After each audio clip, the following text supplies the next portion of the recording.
Hey, thanks for coming back to the channel. It's been a while since I posted something, but I came across one of my favorite quotes, and this is something that really is a foundation of my self-defense philosophy, and and I think it should be yours too.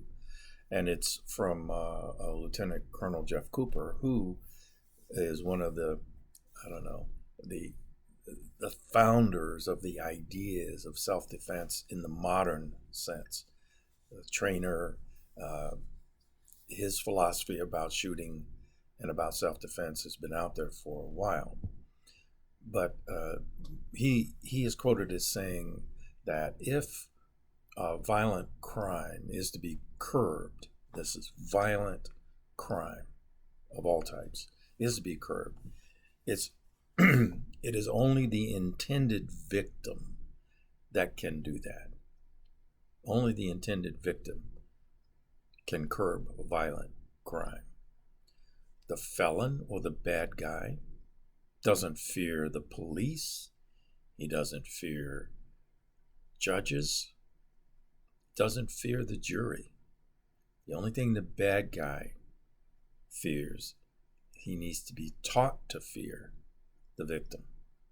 He needs to be taught to fear the victim.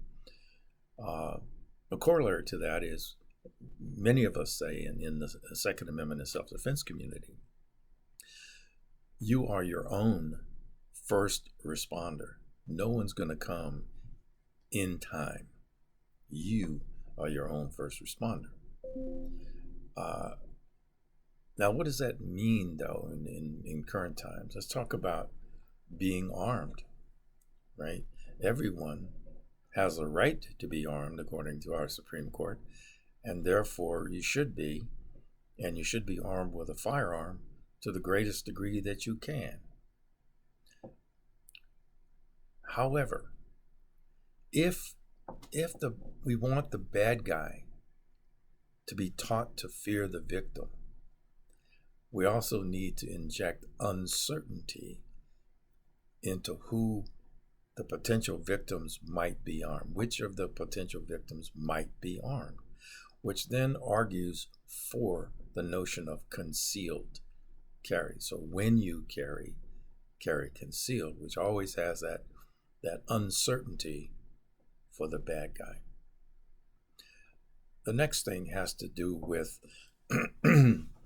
how you are armed. Today, bad guys work in teams, a minimum of 2, usually 3 or 4. And at least one of them is always armed with a gun, right? So the nature of the violent crime has increased in the intensity of the violence. A carjacking today, they just come in and shoot you in the face, yank you out of the car because the fob is still in the car, if you see what I'm saying.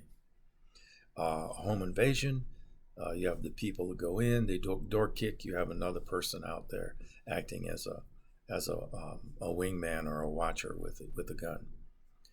So the nature of violent crime has become more lethal. So it's still a violent crime, but the violence has become more lethal.